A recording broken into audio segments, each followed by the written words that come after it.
হ্যাঁ, দেখতে দেখতে ছট পুজো এসে গেল।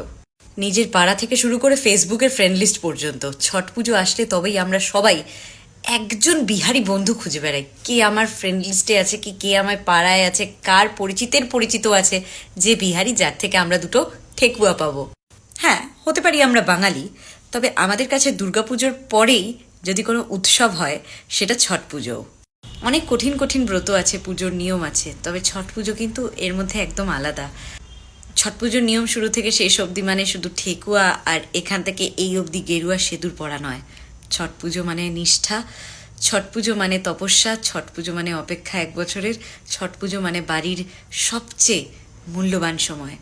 ছট পুজো মানে নাহাই খাই থেকে শুরু করে, খারনা থেকে শুরু করে, নিষ্ঠা ভরে ঘাট সাজানো থেকে শুরু করে, সারা রাত জলের মধ্যে বসে বা ঘাটে বসে সূর্য দেবতার বা ছট মার আসার অপেক্ষা। পুজোর ভারী ডালাটাকে ঘাট পর্যন্ত মাথায় করে নিয়ে যাওয়ার যে রীতিটা, সেটা সবার দ্বারা সম্ভব না। তবে যারা ছট পুজো করে তাদের মধ্যে এক অদ্ভুত শক্তি ভেতর থেকেই চলে আসে। ভারী ডালাটা মাথায় তুলে সে যে হাটে মানে ছটের ঘাট অব্দি অতটা রাস্তা খালি পায়, সেটা তার কাছে ভারী নয়, সেটা তার কাছে ভাগ্যের ব্যাপার মনে হয়। যে বাড়িতে 10টা বাজলেই ঘুমে লুটিয়ে পড়ে, সেও কিনা সারা রাত জেগে থাকে ছট পুজোর আনন্দ নেবে বলে, ছট পুজোর সমস্ত রীতিরিবাজ দেখবে বলে। গলায় এক ফোঁটা জল নেই, নির্জলা থেকে নারকোল কোড়ানোর মতো কঠিন কাজ, তাও নারকোল ছাড়িয়ে নারকোল কুড়িয়ে ঠেকুয়ার সমস্ত আয়োজন করে ঠেকুয়া ভাজা যারা হাসি মুখে করতে পারে, ছট মা সত্যিই তাদের আলাদাই শক্তি দেয়। বছরের এই একটা সময় আসলেই মনে হয় ভাগ্যিস আমার একটা বিহারি বন্ধু আছে।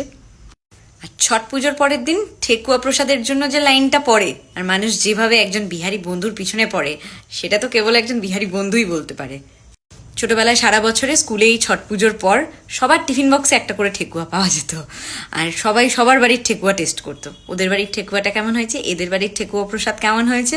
তাই ধর্ম যার যার, আর ছট পুজো আমাদের সবার। এই মুহূর্তে যদি কোনো বিহারি বন্ধু আমাকে দেখে থাকো, তাহলে প্লিজ প্লিজ দুটো ঠেকুয়া পাঠিয়ে দিও। সবাইকে ছট পুজোর আন্তরিক শুভেচ্ছা। অনেক অনেক ভালো কাটুক এবারের ছট পুজো।